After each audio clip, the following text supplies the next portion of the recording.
Hi guys, Craig here. Welcome to another edition of the podcast, Tell Craig Your Story. Today we'll be speaking to Zeda Zhang. Now Zeda is a former WWE and NXT superstar. She's currently signed as the very first MLW women's wrestler. She's also done mixed martial arts, and she's also a model, a singer, so she's had an amazing career so far. Before we go, please go to a Facebook page. We're also on Twitter and Instagram at Tell Craig Your Story, and we're also on WeChat and VK for our Russian listeners. And we have a link there which tells you where Tell Craig Your Story is streaming. We are on Spotify, Google Podcast, Apple iTunes, iHeartRadio, to name a few. Alright, so here we go. This is my chat with Zeda Zhang on Tell Craig Your Story podcast.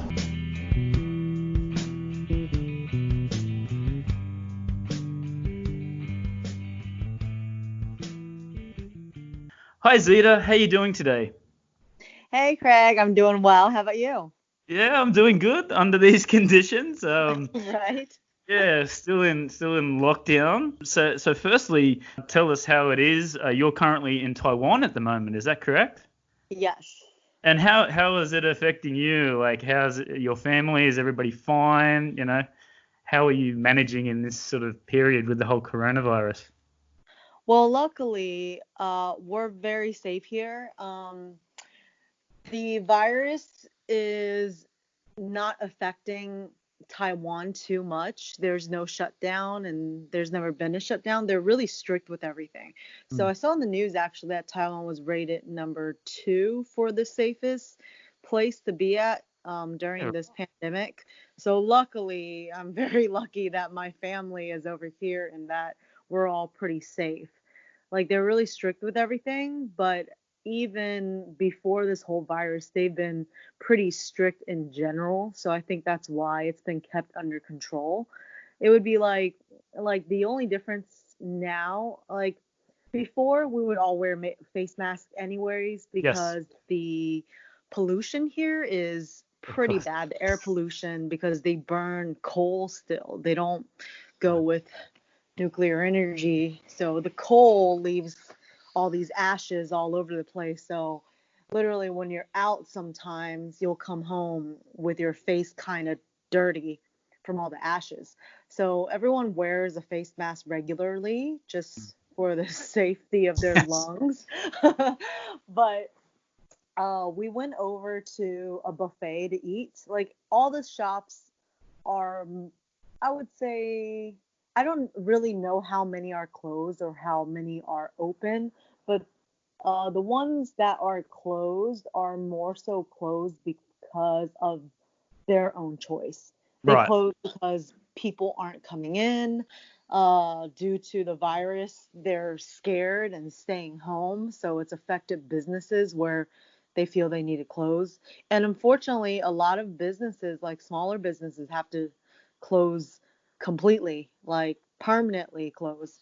But luckily, we're still able to go around and eat out because that's a big culture in Taiwan is eating Yes. out. Yeah, Yes. it's so much easier to go eat out than to go buy groceries because buying That's right. groceries actually some of it comes out to be not that cheap. Sometimes it's actually cheaper when you go and eat out, surprisingly. Yes. Yeah, Yes. like all the street food and stuff. I would definitely agree with that. Like some of my listeners know already, I'm still living in Shanghai at the moment, and I would come in with when I first got there, I would come in with a fridge full of food, and then 1 week later, nothing. I wouldn't eat anything. I'd have to throw everything out. So I'm just takeaway. It's the best. Yeah. That's the best thing, and it's like you said, it's so much cheaper as well. Yeah, it's crazy. So I'm just like, why aren't we all eating out? Like I would be very I'd be so broke if I was in the US trying to eat out every day for Yeah, all my that's meals. right. Yes, So it's very different when we it's come back different, into yes. And very how different. And what are you doing now at the moment? Like, did you have scheduled events during this Yeah. period? They were all cancelled? Yeah, that's what really sucks about it's like I love the entertainment industry, but it's not exactly economic proof Yes, definitely. for performers. Yeah, it's unfortunately all the shows have been canceled or pushed back, and a lot of these companies, I don't really know, like I'm not really sure because some people, a lot of the independent shows, like I'm signed with Major League Wrestling, but Yes. I'm on a very flexible contract. So luckily, I'm able to take indie wrestling shows as long as it's not TV in the US. So I'm able to take indie shows, but a lot of these indie shows, they're run by promoters who have to work to invest the money into the show. So it's not like, I mean, and even if they did get money from the wrestling show itself, nothing is running right now. So it's unfortunate they're having trouble trying to get money because a lot of them are laid off. I think Yes. most people, are in that situation. So I know a lot of other people are affected, minus the essentials. Yeah. They're still affected, I'm sure, in some way, but it's whoever has a job right now is Yes. very fortunate, so Yes. they need to cherish that with all they got.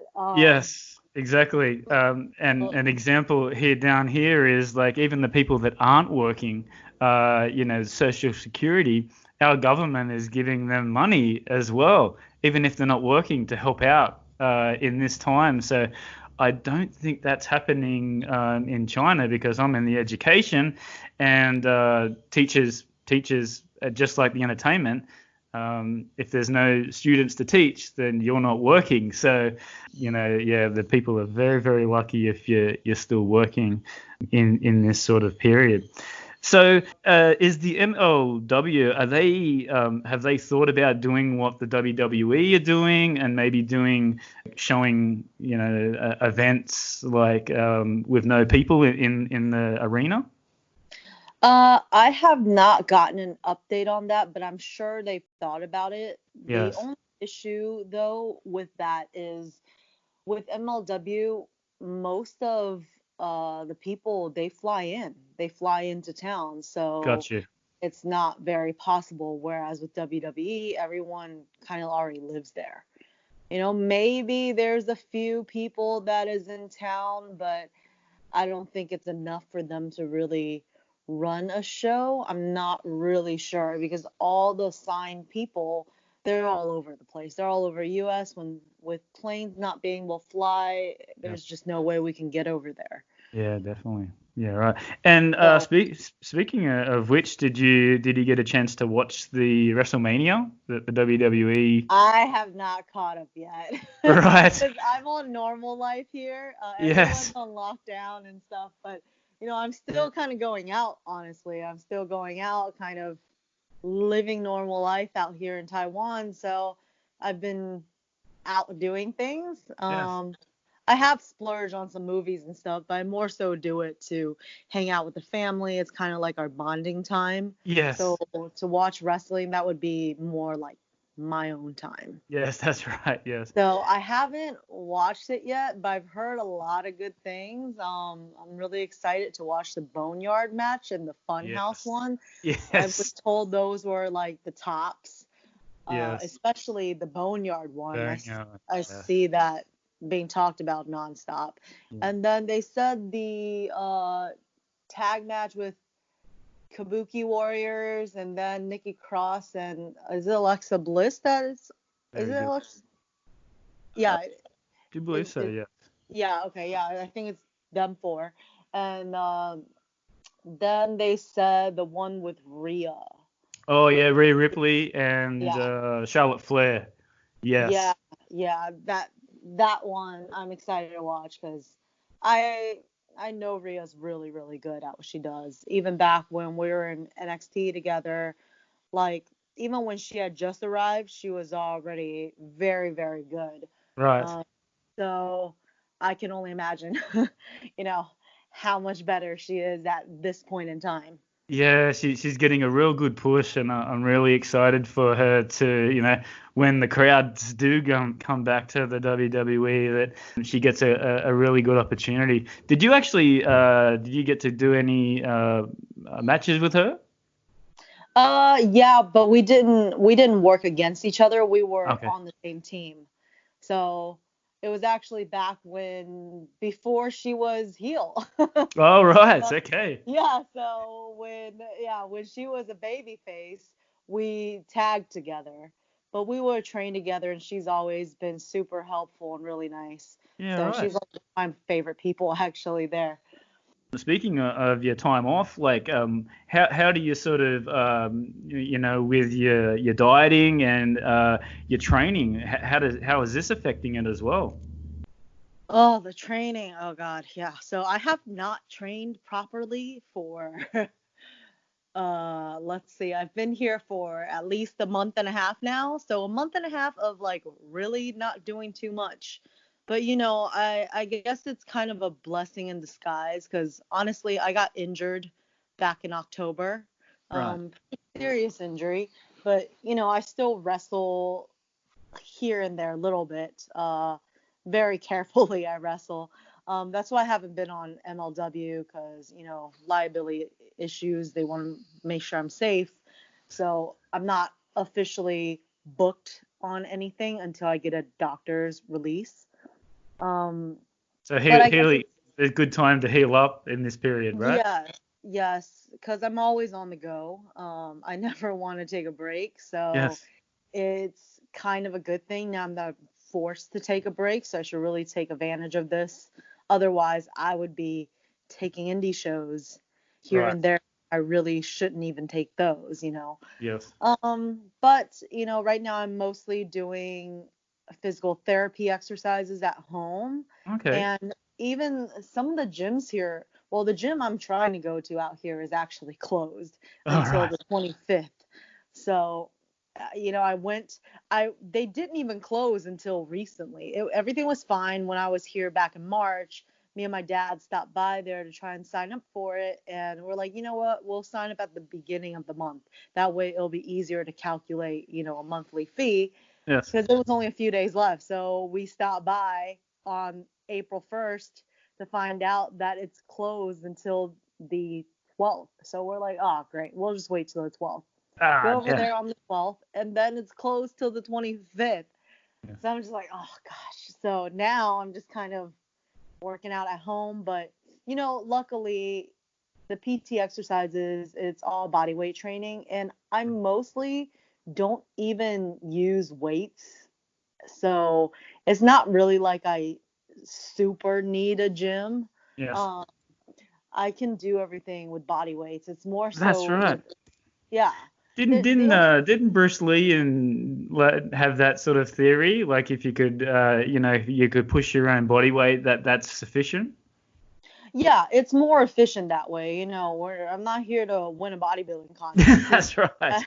I'm here to throw people. So, if I could throw my own weight around, I can probably throw someone else's weight around because, with everyone working together, unless it's like straight dead weight or something, but it's not. Right. So it's not like I'm throwing dead bodies around. So, so yeah, but basically, yeah, I don't really use weight training. The only things that I really want the gym for is resistant band training and kettlebells because I don't actually have those, although I should probably get it. But right now is not a good time because Yes. I've heard dumbbells went up to something ridiculous, like $1,000 for a dumbbell. Wow.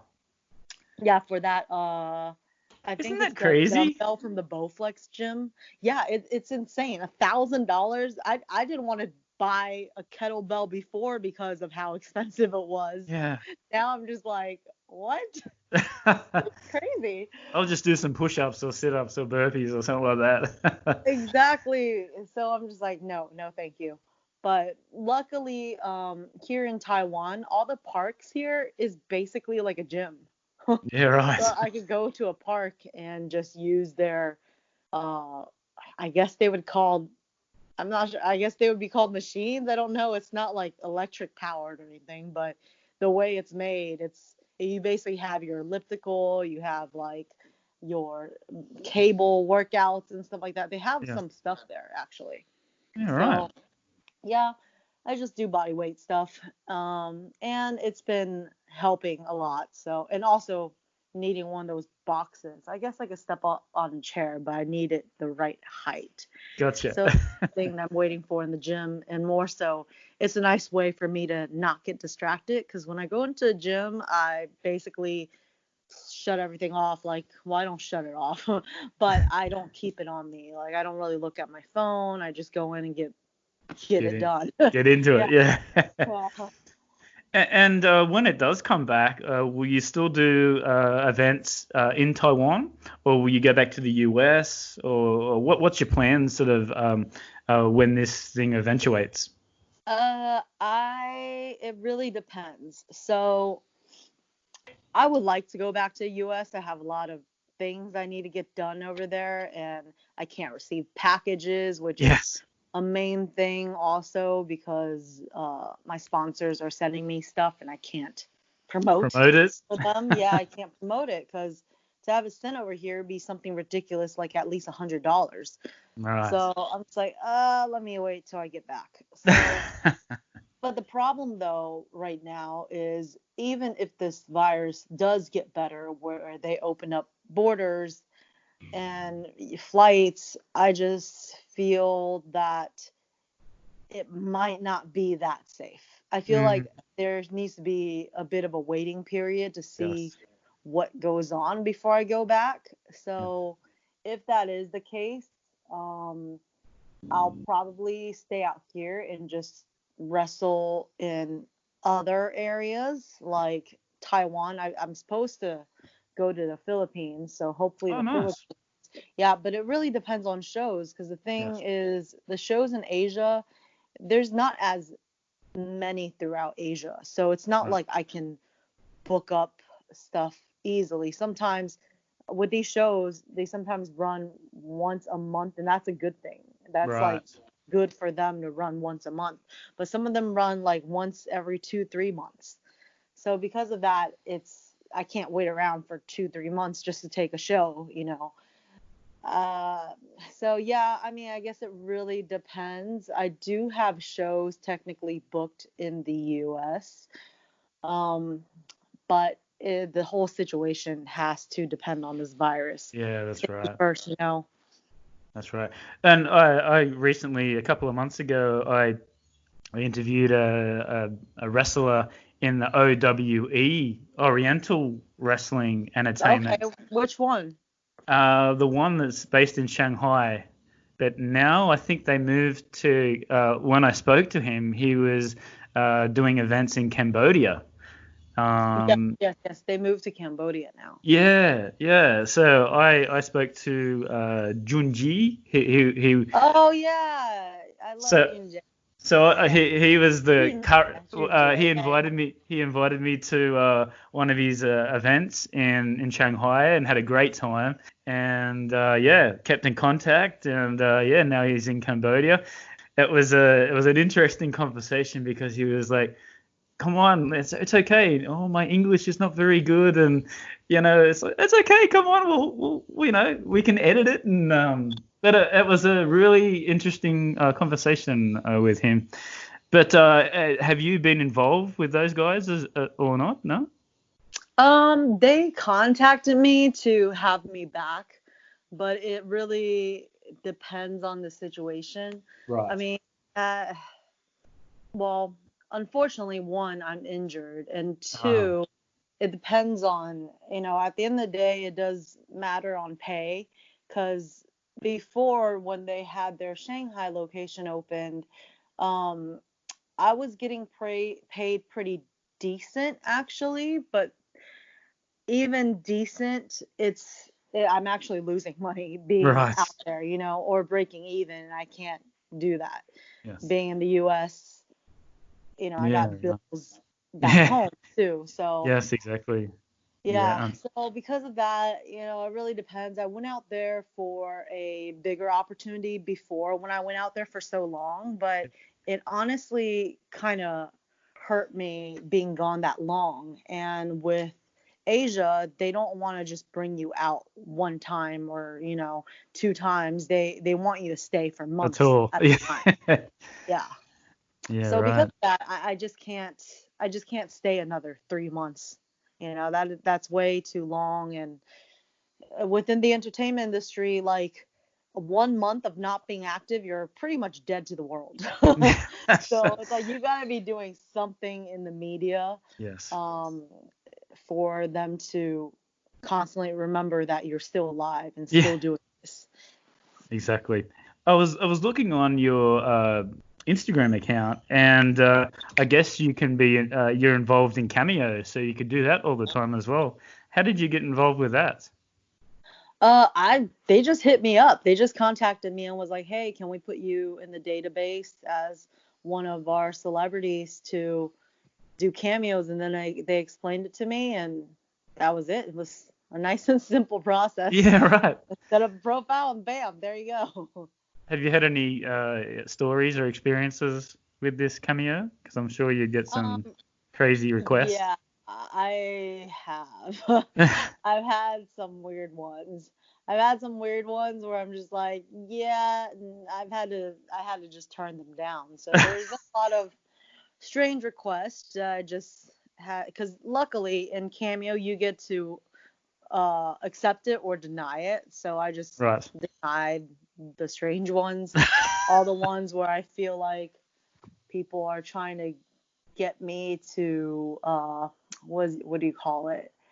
I guess it's a form of BDSM where Yeah. you get scolded or something. So Mm. I get stuff That's like not that. that's not cool. Yeah. So I'm just like, I mean, no. Sorry, I'm not gonna do all that. Yeah. It's just, yeah. And talking about that, how have you adapted to like being being at the front of all media and being on TV all the time? How do you switch on to be that superstar to switching off and just being the normal, Zeda Zhang? I think it is automatic now. It's really become kind of like muscle memory. For Right. for some reason, when I know it's time to go, it's like, yeah, I'm just on. It's Yes. weird. You just go on, and it's time to go.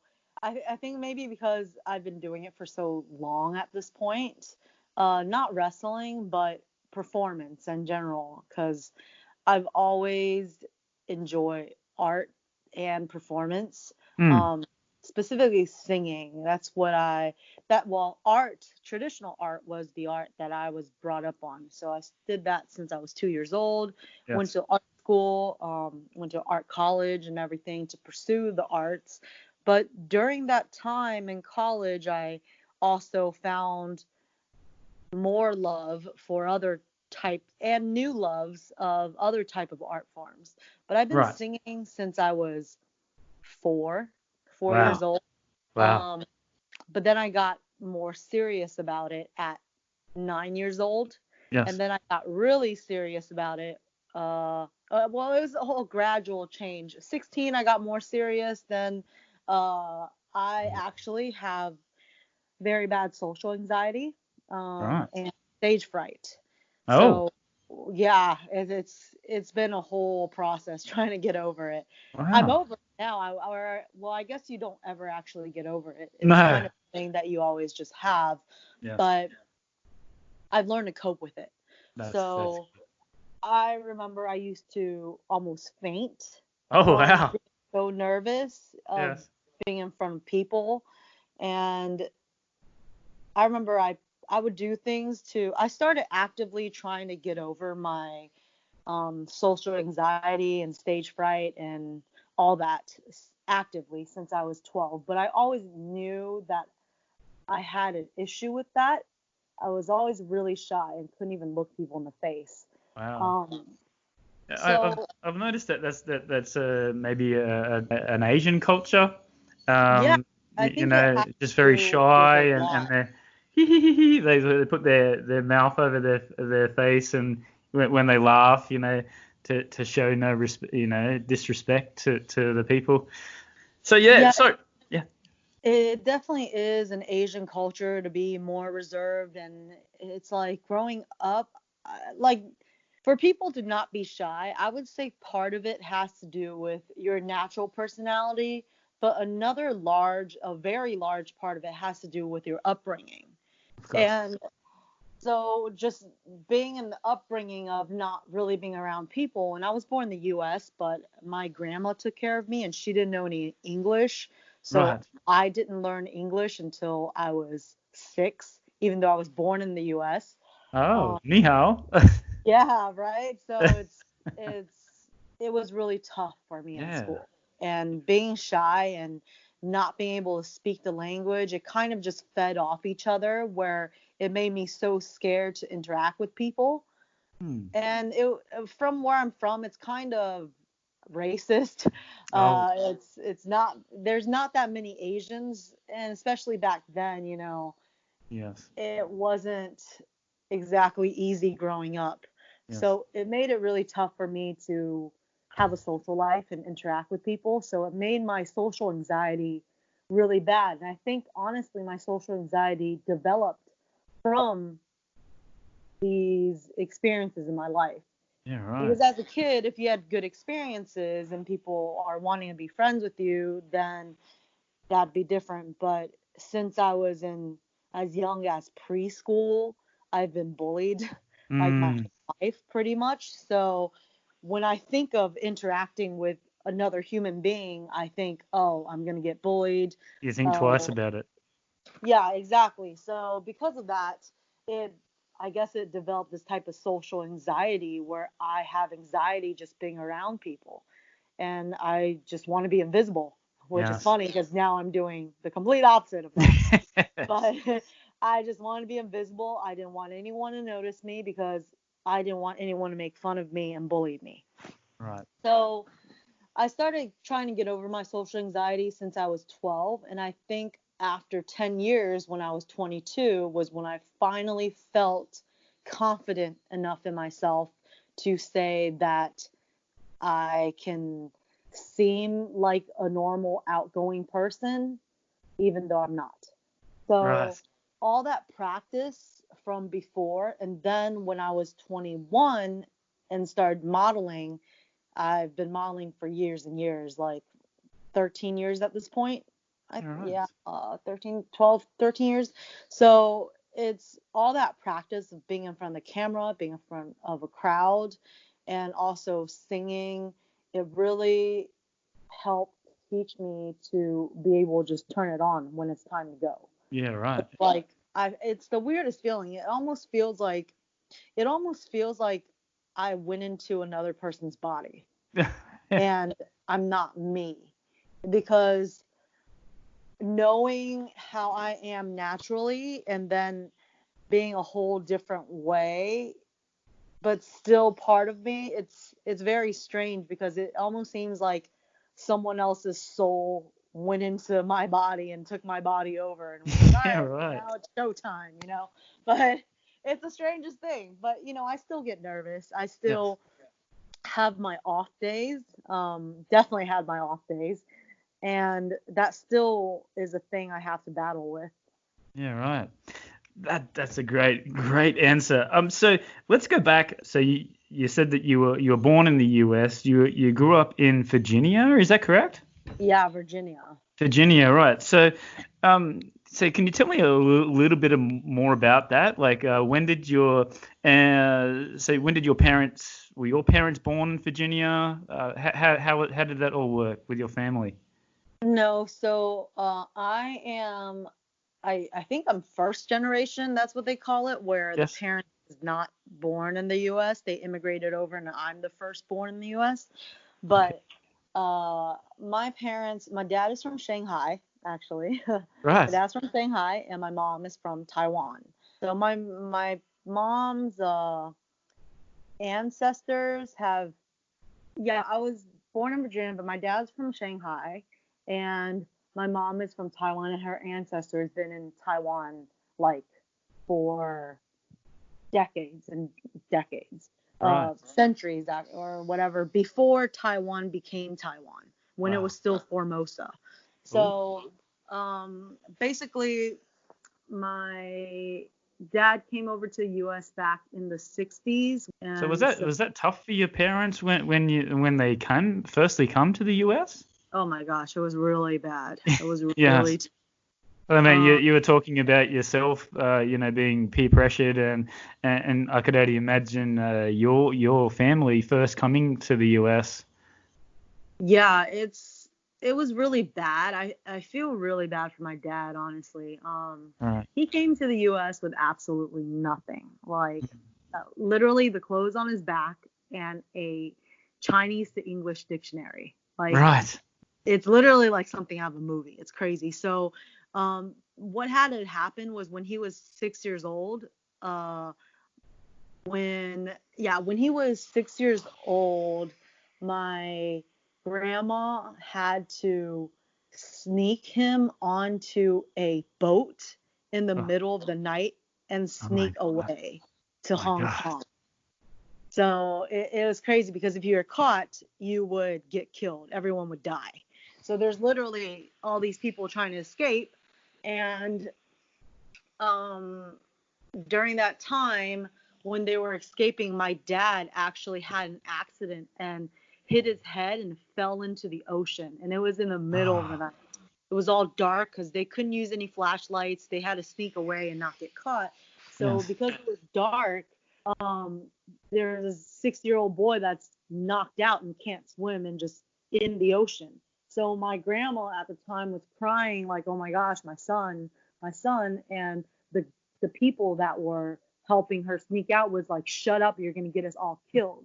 And Oh, my grandma's there like trying not to cry while knowing that her son's probably going to die. And this was out of pure miracle, pure mm, luck. The guy was like, he wasn't, because it was based on everyone's safety over there. So if you fell in the ocean, they don't care. They're just like, yeah, all right, on to the next. Like, yeah. we're not going to jump in and save you because that means everyone else's life is There's at an extra stake. spot on the boat. Yeah, so because of that, one guy just did it in a really like like like annoyed kind of way. He was like, "Oh, whatever." Like he was kind of like, "We save your son. Like you're gonna get us all killed. Oh, Yeah. whatever. Let me see." And he wasn't even jumping in. He literally just swung his arm in the ocean, and with the swipe, he just so happened to grab onto my dad's shirt. Oh my. And he pulled him in. It was just pure luck. Wow. Yeah, like he didn't even try. He literally just like, all right, whatever, let me see. And he just swooped his hand into the water, and it just so happened to grab onto my dad's shirt, and they pulled him in Ah, before he drowned. So then they went over to Hong Kong and stuff, and stayed there for a while before they went over to Taiwan and then came over to the US. to the So US. when my dad went over to the US, it was really tough. He Yes. was 20 years old at the time and had to take care of all his family members Wow. because in China, the guy, the oldest male, has to take care of the family. Yes. And unfortunately, my dad actually had two older brothers, but they all died from getting sick. Back in the day, Mm, they just didn't have medicine, so yes. it was two twin brothers that was older than that died, so it made him the oldest. And then he had three younger sisters he had to take care of on top of his mom and dad. So 20-year-old dad has like no life experience at this time, and he's like fresh out the army and has to go over to the US to Yes. make money for the family. So my Yeah. dad goes over to the US. He's literally lived in so many different states in the US, Yes. but it was really tough because it was hard for him to get a job Yeah, of course. being discriminated against. Mm. And they weren't too fond of, him being Asian, and it was the worst in the 70s when the Mm-hmm. Vietnam War happened. Of course. And literally, he started working scrubbing floors. He Wow. just went around asking people, "Hey, can I I'll scrub floors for you," and he worked his way up. And his boss liked him so much because he worked so hard that his boss promoted him to being a bartender. Oh, And wow. so he bartended everywhere. And then it got to a point where he went down to Florida, actually. And it was just really, really racist, especially during that time. Oh, I could He imagine. would be bartending, and people would literally throw bottles at him Oh, my God. and pull knives out on him, uh, being racist towards him, telling him that he's the reason why the Vietnam War Oh, started. my God. My dad's Yeah. not even Vietnamese, like He's not even it's just Vietnamese. pure ignorance, pure ignorance.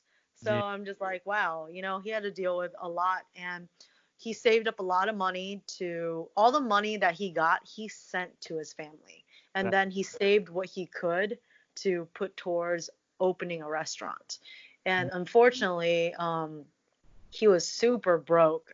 I remember he told me he had to basically sleep on the bench in New York City, and was working 16 and a half hours every day for months and months. Wow. Like, that's barely any sleep. 16 and a half hours. There was only but so many hours in a day. So he would sleep on the bench and then wake up to work again. What an So inspiration! basically, What an inspirational guy.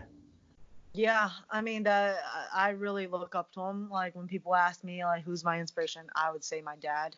Yes. He definitely went through a lot, and he takes care of the whole family. So he basically went and uh, saved up all this money, invested in businesses, and most of them all failed. It was literally failing, failing, failing constantly, Mm. constant He failing just with kept the business. trying.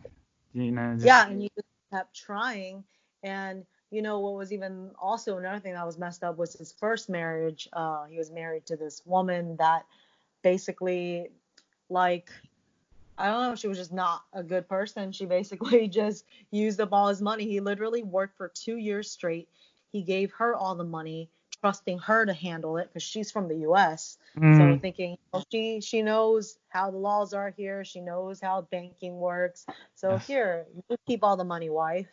And next thing you know, at the end of 2 years, he's like, hey, wife, how much money do we have saved up?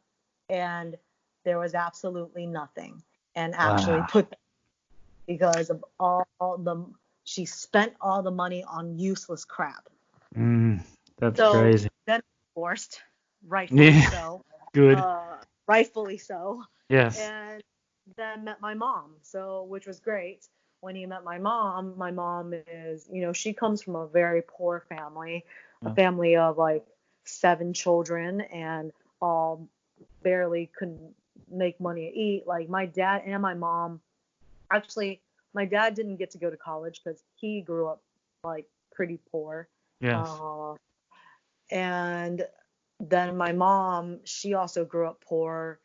She was actually lucky she went to college because her sister, like, let the family invest the money into her for college. So she went to college, but unfortunately, that college didn't help that much. Yeah. At the time, she learned technology, but for some reason wasn't helpful during that time Oh. when she was in Taiwan. So she went to US, and when she was really good with math, really good with money. So my dad gave her money. She helped invest it. My dad worked. Mm. She worked. And together they saved up money to open up a restaurant in Charlottesville, Virginia. And finally, that restaurant was the one that was successful. Got them So going. we had our restaurant for 26 years, Wow. and they opened other restaurants on top of that. And there's a lot of crap that happened with those restaurants. One failed due to 9/11 and other people, like, Mm. personal Financial issues. crisis. yeah, that caused issues because of the family, and then the other one was another family issue. So Right. anyway, yeah, but really the restaurant that stood the longest was that first one in Virginia, and that's the one that went and put me through school, put me through Mm. college, and that's the one where, changed my life because I remember being young at like I said, I started drawing at 2 years old. I Yes. remember being 2 years old and not even having paper to draw on. It was hard to even find paper. Yeah. You know, Right. so I'm just like, we're just, not doing very well where we could even afford stuff like that. And then when I got to middle school, because their business got better, that's when they actually opened up their business. And it was Right. running for a while. So by the time I was in middle school, I was able to go to private school. Oh. So Wow. it's like night and day. Yeah. So yeah, before I was going to public school, like in a crappy area of town, our house is getting robbed constantly. Ah. Next thing you know, I'm being sent to private school. But the problem is like it's like we don't come from a rich family. We're not rich. So it's not like we got plenty of money to just throw away at whatever. But the thing is, my parents, they spend a lot of money on my education because they see that as Super really important. important. So Yes. whatever they do, they will make the money for that. But the problem is it's not consistent. It's not like I'm guaranteed to have a bunch of money. Like we barely scrape enough to be able to go to private school. So some Yeah. years I'd go, other years we just wouldn't have the money to go. So I had to go from school to school a lot. I remember before high school, I had already switched to like at least 9 different schools. Yeah. So it was really tough going to school also because, I never was around at one place long enough either. So a couple of questions I wanted to ask. Where does wrestling come into this? And the second thing, what I noticed in China with the families is that I would come home from work and I'd see all these little babies in the playground with their grandparents, and it's like I think I was the only person without a baby there, and and I'd always ask them like, where are the parents? And it's like, oh, they're working. They're Yeah, working. that was Yeah. my parents. I never saw them. Yeah, They right. were always working. They were always working until I was 12. Then I started working at the restaurant, so I saw them often because Yeah. that's basically all the You could Asian eat there. kids are like. They work at their parents' business at a young Right. age. So I started there at 12 years old, and yeah, that's that was my life. Then I started seeing them, but from before I didn't see them. Too busy working, so my grandma took care of me. But Right. then by the time that I was 12, 13, we found out that my grandma had Alzheimer's disease, Mm. and it ended up getting really, really bad shortly after. It just comes and then it makes your brain like messed up immediately after. So my grandma actually took care of me. She was the one that got me into wrestling. Yeah, right. So So yeah, even you though used to watch the WWE on the yeah, TV? Yeah? WWE and WCW. So Right. my grandma used to watch all of that. Oh, she was a fan as well, right? She was a huge fan. Oh, She was wow.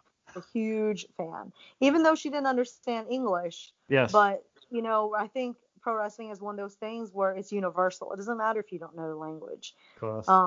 So that's why she watched it because it was the only thing she could understand on TV. So Right. she watched pro wrestling. So I watched it with her because she took care of me, and that was like our bonding time. Right. So I guess I've always been interested, but I just never had the confidence to ever pursue it. And I didn't think it was even possible for me. Like it was so far out of my mind at the time. I So just let's know so, that. sorry, so let's go forward. So what did your parents think when you started to do some wrestling training? Because I know that the Chinese parents are like you were saying before, stick to your education, get a good job, get a good paying job. When you told them that you were going to do wrestling, what was their initial reaction? Well, luckily, when I was in college, I snuck off and was doing martial arts. So I was doing MMA, and yeah, I had already done jiu-jitsu and MMA. So I did that for about 10 years before I got signed to WWE. Right. So yeah, so because of that, with MMA, I had already prepped them in that they already seen me fight in a cage. So anything after that was like, okay, it's cool. Like Yes. they already been prepped for the worst. So, I mean, I had to keep it secret from them when I was doing martial arts. Yes. And finally, I told them, like, hey, this is what I'm doing. I really love this, and I think Mm. I want to do this as a career. And I invited them to my second fight. And when they saw it, and after I won the fight, they became accepting, was like, wow, okay, I think this is something that you're good at. And sure, I mean, if you really want to do it, then go and do it. So they That's became great. yeah, it was not like that before. Me and my parents did not get along back in the day. And Yes. a lot of time to finally get to that relationship Mm. where, they became more supportive. And that was such a gradual thing. I mean, even at the time when I was doing MMA, it wasn't like 100% supportive. It was more so like verbally. They're like, sure, we'll be supportive, but they'll still say stuff like, you should go study this. You should go get Yes. a license in this. I'm just like, mom and dad, I can't be here doing licenses for real estate or doing this or whatever else because I need to focus on my dream. Yes. And if I'm not 100% with it, there's no way I'm going to make it. So I would get in arguments with them about that. But, it got to a point where finally, after, being homeless in California for almost half a year, trying to pursue this dream, when I got signed to WWE, even then they were like, they were kind of skeptical. But it got Really? yeah, even then, like Wow. it took them like a whole year to finally start accepting it after of being there. So after a year, they're just like, okay, when they saw that, I was getting finances, like getting money from it. I was living in a nice place and all that. That's when they actually saw the outcome of it and they It's started okay now. believing. Yeah, so they're like, okay, we see what's going on and this is legit. So they started, believing in me, and now they're fully supportive.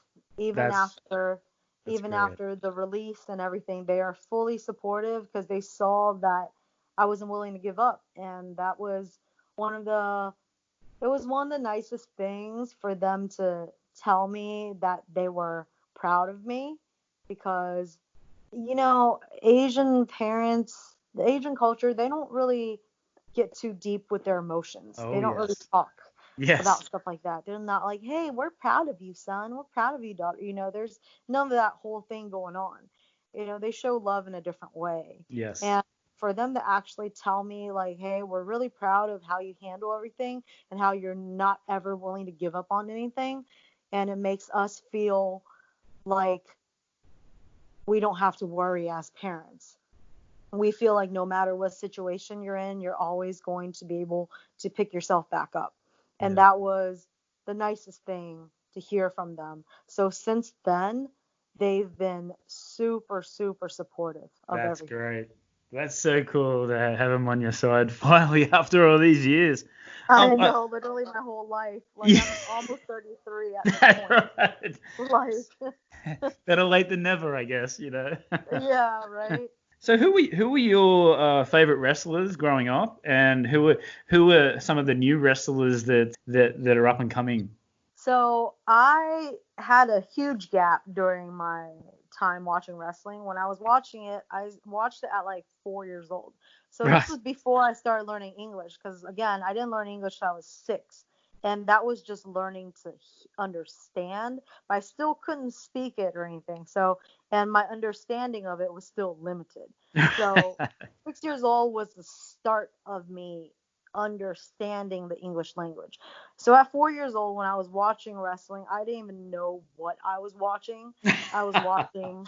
I was just like, okay, there's people fighting. There's flashing lights. They got bright outfits. I like this. I don't know Yeah. why I like it, but I like it. So I don't know anything about the storylines or whatever, Yes. I just know I like. So at the time, I really enjoyed watching Hulk Hogan. He was my favorite by default because Of my course. grandma, that was her favorite. Right. So by default, he was my favorite. Yes. And then Have you I had a really chance liked. to? Sorry, have you had a chance to meet Hulk Hogan? No, I want to. By the time I was over at NXT, you know, I I You've been- didn't get to. He wasn't there. Like there was that whole thing that was going on that was, you know, Yeah. WWE and him weren't kind of getting along at the time Gotcha. because of the whole stuff that happened back in the Yes. day with him. So, you know, he was not invited to WWE at the Yeah. time. So, no, I didn't get to meet him. Although he did have the surf shop that he has in Yes. Orlando, but I'm not sure if it was opened at the time, but I remember when it was opened, and I don't remember if his launch day was when I was already in Florida or if I just read about it online. Right. But either way, I didn't get to see it sadly, but I wanted to. And I wanted to meet him, but I didn't get to. So, hopefully I get to meet him one day because he was really the first person that really got me into wrestling because Yes. his character was what What an kind of inspiration. got me interested. Yeah, it was kind of my inspiration. Yeah. Um, I also liked China. I remember Ah, her because that for wasn't one of my questions I wanted to ask. I can I just watching you wrestle, and I just think that I was going to ask a question about when you're wrestling in Asia, I've seen that you've wrestled men, and yeah, it's just like I was going to ask the question, is that legal in the US? Are you okay with this? With the MLW, like we said before, like you were the first female signed for the MLW. hmm So China was a huge influence on you as well, because she was doing exactly the same thing. Like they couldn't put her up with a blonde supermodel. It was just exactly. unrealistic. So yeah, China, a big influence on you as well.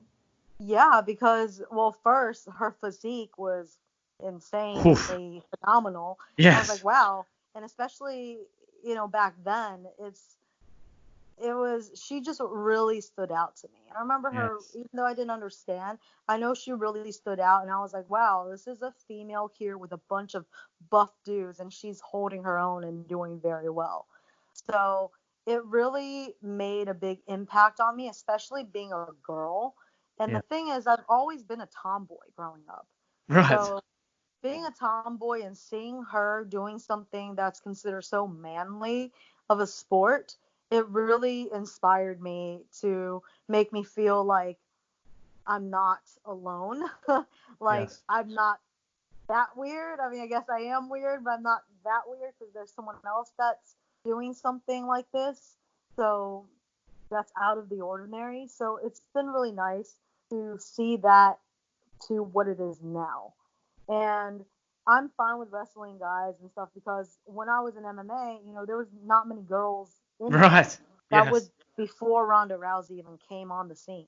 Right. So this was back in 2007, 2008, when I started with martial arts, and all I had were guys to train with. Right. So I don't even have a choice. So I'm so used to being around guys and having to train with them.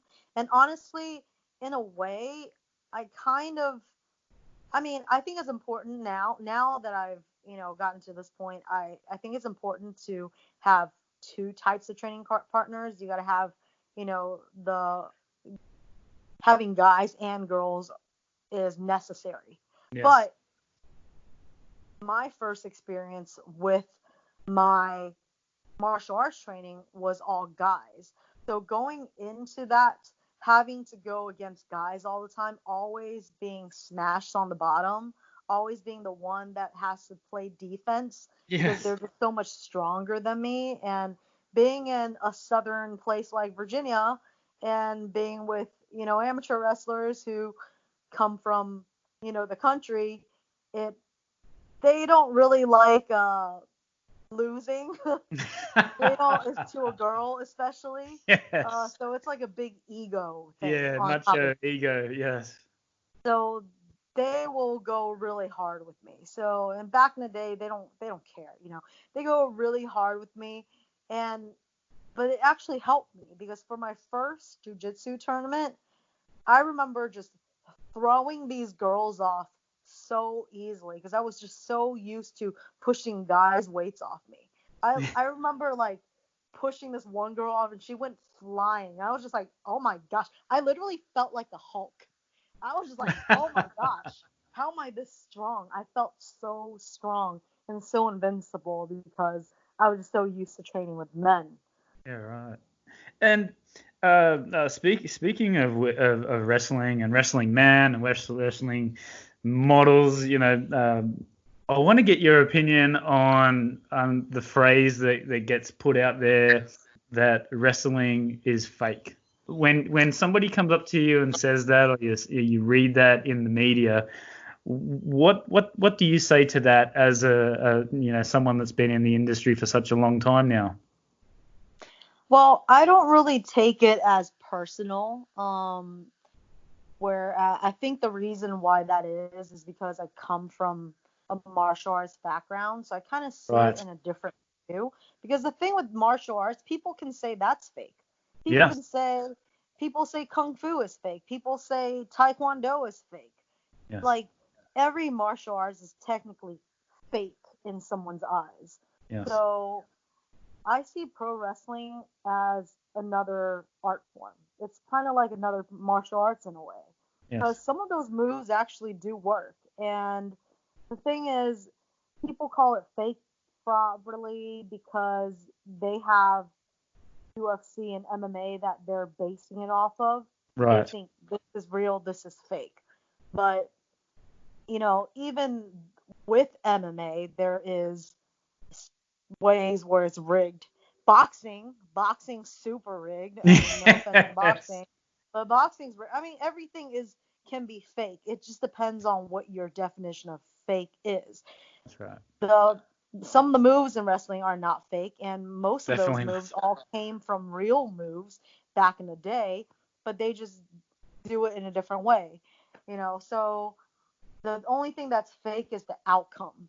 But those And bumps aren't fake. The that's right. falls and all that aren't fake. Just about So to yeah, say. they'll call it fake, but I don't take it too personally. And I'll try and educate people about it when they Yeah. have Yes. misconceptions about it. But if they say it's fake, I'm like, yeah, well, I mean, it's rigged. Yeah. So is everything. But I mean, it's like watching a movie. I'll tell them it's like watching a movie. People don't That's go around saying, "Oh, that movie, that's so fake." that's right. It's a performance, and Exactly. this is why it's sports entertainment. It's Yes. very obvious at this point that it's entertainment. So for them to go around saying it's fake, then they should be calling movies and theater fake. That's right. And Yeah. I always tell my friends, like, if you think it's fake, go and watch The Undertaker throw Mick Foley off the steel cage, 20 years ago or something like that, and then tell me if it's fake. Oh my God, Yeah, and all I've the gotten yeah, I've gotten more injuries within pro wrestling than MMA within a short that's time. right, that's And right. these injuries aren't fake. Yes. So tell me about, like, you're saying that you're currently injured at the moment. Is this a reoccurring injury or No, it's a brand new injury. right? I was training, I was doing a plancha out, but I was trying to do it differently where my legs went uh, like straight out Right. rather than going off to the side, and I just got caught, hesitated, got caught, and hit the edge of the ring on the way down. And when I hit the apron on the way down, my knee twisted out, and I tore all the ligaments in my knee. Oh my God. Yeah. So, like, will you be able to start when it comes back, or will you need this sort of time? It's like good timing to, of all the bad things happening in the world at the moment, it gives you some time to rest and recover and heal.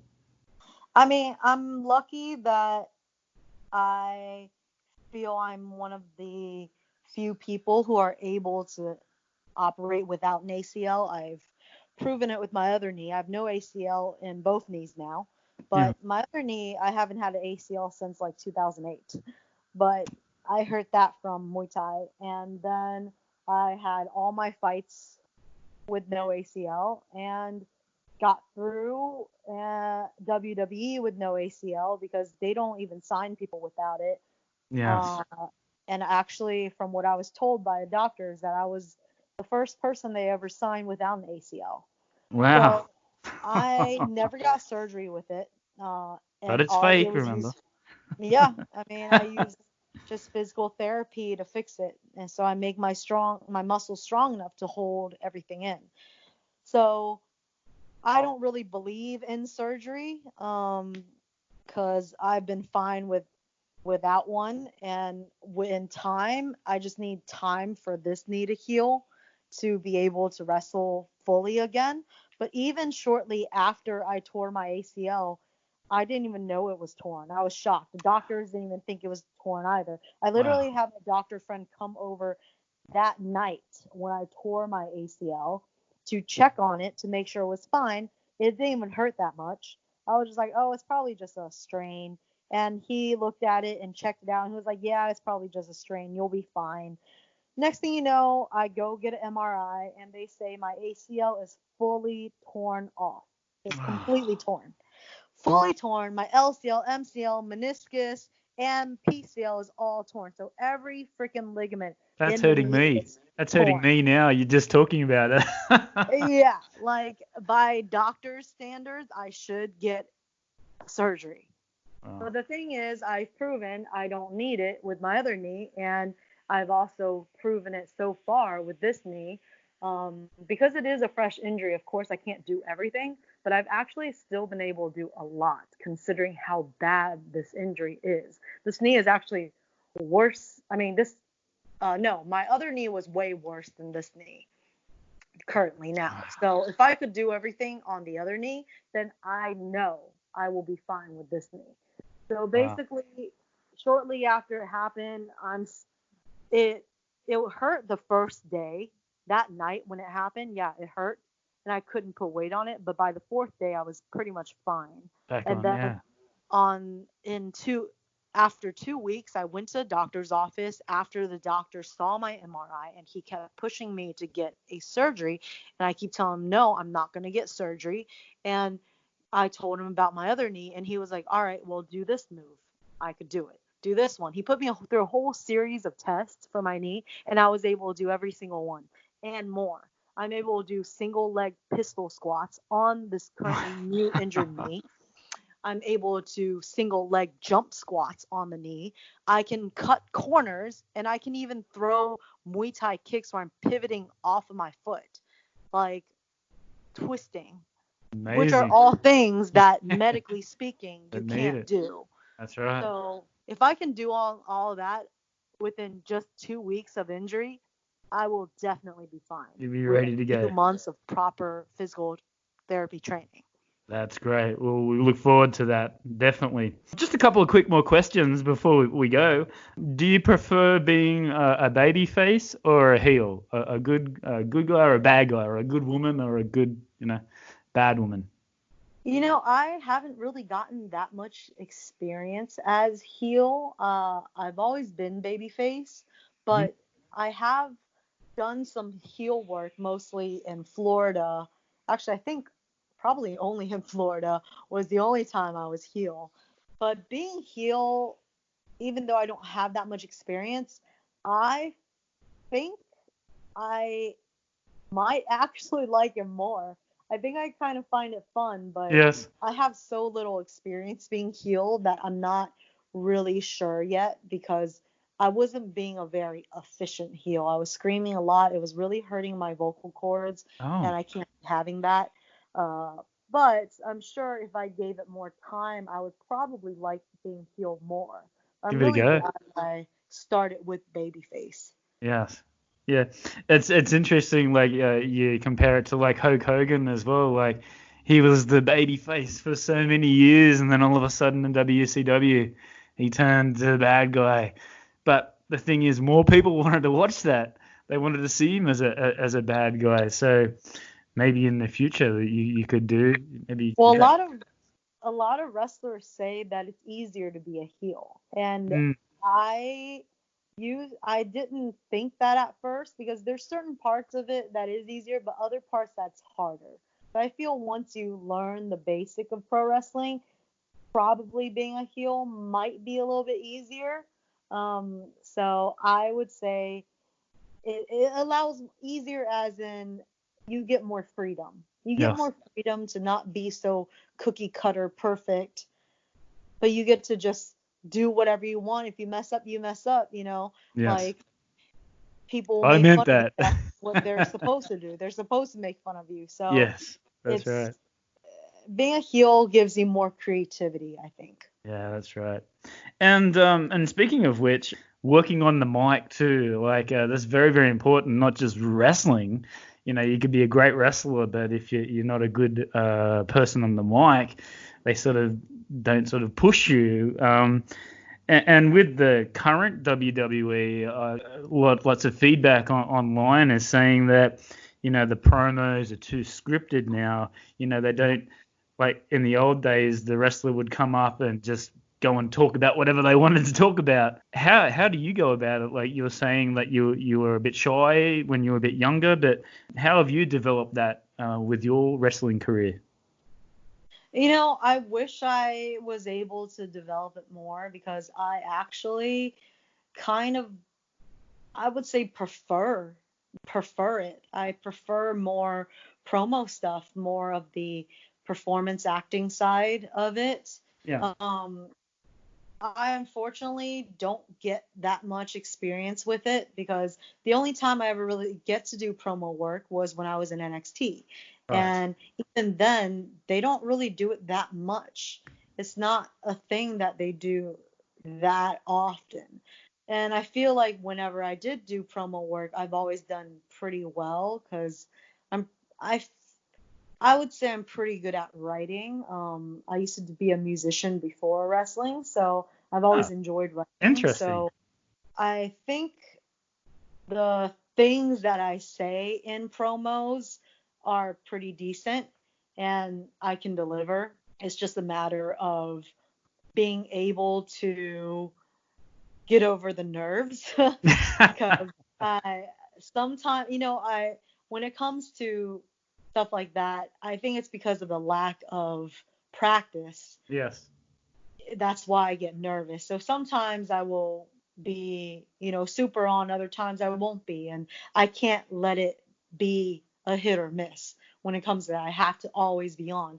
So it's one of those things, within practice and being able to do it more, I probably feel more comfortable with, but I think it's something that I probably would like more to have.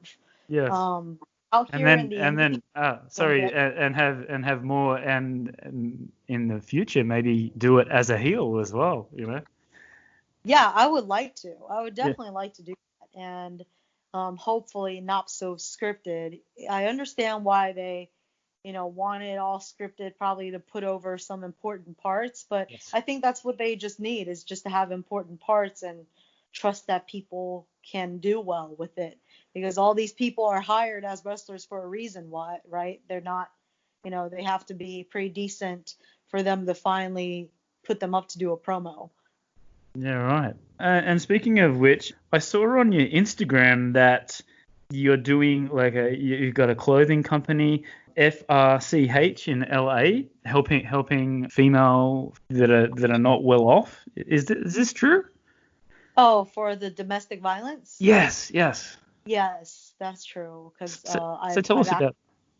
I've had a domestic violence relationship experience. It was Oh, really horrible. I was stuck in a relationship for, I'd say, 2 years, yes. and finally was able to get away from it. I was very lucky to have gotten away, because I know for a fact I would definitely be dead right now. Mm, Uh, I would have been shot or stabbed, or, you know, I definitely would be dead. mm. Getting away from that situation was very, I guess it was, in a way, a miracle. It was in a Yes. way a miracle because I was stuck with this dude that was also in MMA. He Mm, was a professional MMA fighter, much bigger than me, obviously can kick my ass. yes. At the time, I was only like 120 pounds. I don't know how much that is in kgs, but I think that's like 50 something, 52, 51 something. Right. Like small. I was very small. Yes. And he was like 215 pounds of straight muscle. I don't even know how many kgs that is, but he was a big dude. And Yes. we were in a relationship. Well, like kind of by accident. I never wanted to be in a relationship with him, but he kind of just claimed me, and we were kind of just seeing each other. So I kind of went along with it, and everything seems fine. It seemed fine for a whole half a year. A Wow. whole half a year. Like to fool someone for that long, it takes some great skills. Yeah. So half a year, everything went perfect. And then we moved in together. And 2 months after that is when the real him came out. He did crazy things like strangled me, picked me up on my neck, threw me across the room, like Oh my whipped me God. with a belt for 30 minutes straight. Luckily, I have that whole thing recorded, which then I took to court and put a restraining order on him. And I was lucky to get away because I was living with him and trying to get out of the situation. He wouldn't let me out. He wouldn't let me leave him. Mm. And I couldn't. There's so many things involved. There was politics involved, Yes. gym politics. Like, cause he was like the all-star of the gym and the team. The gym politics. Having that character, and then bringing it back home into the home life, domestic life as well. Yeah, like he has, you know. So there was political reasons why I couldn't just leave. There Right. was threats. He was threatening to shoot me and my whole family if I ever got Oh, locked up. And his dad is psycho and has been in prison for 10 years for assault. So I have no doubt that he would come and kill me if I put his only and beloved son in jail. oh my. Uh, and Well, Zeta, I tell you what, I'm glad that you got out of that and you're able to continue this amazing career that you've had, like with WWE and mixed martial arts, and you've gone on to bigger and better things. Good on you for that. And thank you that so much. and that sort of brings me to this question. So what advice would you give to inspiring female wrestlers? Well, not just female, but any sort of particular wrestler. What advice would you give to them? I would say that any type of wrestler that want to just, or any person in general, not just wrestlers, but it's doing what you love. If you really just pursue what you love without caring what people will think, that is the biggest key to making it because you don't have the outside noise telling you you can't do something because that's going to be the issue. That's what I've been told my whole life, that I can't do something. Yeah. And the thing is, I didn't care. My whole thing was to prove them wrong, and do what I wanted to do. And that's what got me where I am. If I didn't keep on pushing and listen to all the haters like I did for the first half of my life, Yes. I would be nowhere. So it's really just finding your true passion and pursuing it without a care in the world. That's amazing. You're very, very inspiring, and especially for the we also have obviously this podcast goes into China, and even though it's spoken in English, I still have some followers, listeners there. So do you have a message to the people back in China and Taiwan? Yeah, Maybe you could say it in Chinese or Mandarin. yeah. 中国朋友，谢谢你们对我那么好，我每次去那边表演都很高兴，然后你们的掌声让我很幸福，希望我可以继续去那边，然后见你们全部，然后帮中国看到不一样的摔跤模式，然后把这个摔跤的表演给你们变嘘嘘. Oh, 越来越精彩。shishi. Very good. Thank you, Zeta. And finally, what does the future hold for Zeta Zhang? What can we see? What are your future goals in your career? Gonna heal up this knee, continue wrestling for MLW and wrestling around the world, back in China, for MKW and various other companies. Is And Australia also, on the list? Australia is definitely on the list. I've been wanting to go to Australia, so definitely on the list. Yeah, all that. And of course, doing my online stuff. I'm back on Twitch and wanting to focus more on the acting performance side as well. Yes. And is there anything that you want, any promotion, any endorsements, anything that you want to, any of your sponsors that you want to give a shout out to? Yeah, K-Swiss, thanks for always making me look hot with your sweet ass shoes. Yeah, K-Swiss, they've been a great sponsor. Orgain Protein, I really enjoy their sponsorship too. And I'm open to a lot of other sponsors, y'all. I'm looking for a new coffee sponsor. So, y'all, new coffee sponsor. New coffee sponsor? But thank you for all the fans who actually send me Starbucks gift card. That's amazing. Oh, But wow. yes, I want our coffee sponsors. Can they send Legit. some? Can they send some Starbucks to my way as well?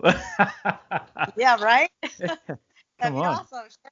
Yeah. Well, but And I also saw you do some things for Manscaped as well on your Twitter. Is that another sponsor? yeah, I mean that was more of a one-time sponsor thing, and they're Oh, not like okay. a full-on sponsorship deal. But yeah, they're cool. They definitely been awesome, and they sponsored me for that post. Well, Zeta, we could continue talking for I think hours and hours and hours, and Yeah. I still Sorry, I just go on. There's so many stories. and we still didn't get into your modeling, to your singing. I wanted to talk about that as well. So maybe you can come back in the future, Yeah, I would and we love can that. talk about that as well. Sounds great. All right, Zeta, thank you very much for your time. I know you're a super busy girl, so I really do appreciate your time. Thank you so much for everything. Really nice meeting you, Craig. Yeah, not a problem. Bye bye. Bye.